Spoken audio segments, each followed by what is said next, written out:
Հայաստանի անունը հնչում է Կալկաթայում երիտասարդ խոհարարների միջազգային 11-րդ օլիմպիադայում։ Բեմ է բարձրանում մեր երկիրը պատվով ներկայացրած Արսեն Արմենակյանը վերցնելու երկրորդ մրցանակը։ Ավելի քան 60 երկրի խոհարարների հետ թեժ մրցակցության պայմաններում նա գրանցել է պատմական հաջողություն, նոր նշաձող սահմանելով հայկական խոհարարության ասպարեզում։ Առաջի մեծ ուրախությունը, որ անցանք top 10, top 10-ից հետո արդեն եկավ top 10-ի ֆինալի մրցույթը, դաժան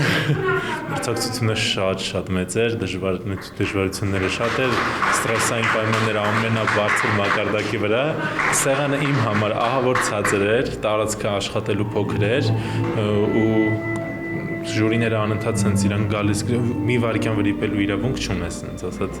իրանք ամեն ինչ ֆիքսում են, եթե իրանք չֆիքսեն կամերաները դրածա հետ են տալիս, նայում են, որ բան բաց չթողեն։ Երևանի 6-րդ արհեստագործական ուսումնարանի սանը 2024-ին հաղթել էր Երևանի գինու օրեր միջոցառման շրջանակում անցկացված երիտասարդ ուսանող խոհարար ազգային մրցույթում իրավունք ստանալով Հայաստանը ներկայացնել Հնդկաստանում կայանալիք միջազգային ստուգատեսում։ Արսեն Արմենակյանը 3 տարի եղել է պարտաճանաչ ուսանող, ձգտող, պայքարող տեսակ է եղել Արսենը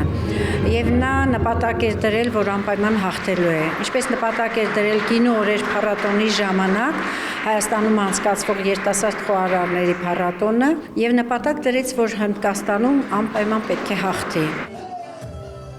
Միջազգային հարթակում առաջատար դիրք գրավելու նպատակ հայ խոհարարները միշտ են ունեցել, ասում է Արբի Ղարախանին։ Շեֆ խոհարարը մինչև մրցույթը վարպետության դասեր է տվել Արսենին ու նրան ուղեկցել Հնդկաստան։ 40 բաղադրիչ է տված, որից պարտավոր ենք օգտվել 20-ը եւ ստեղծել որևէ ուտեստ։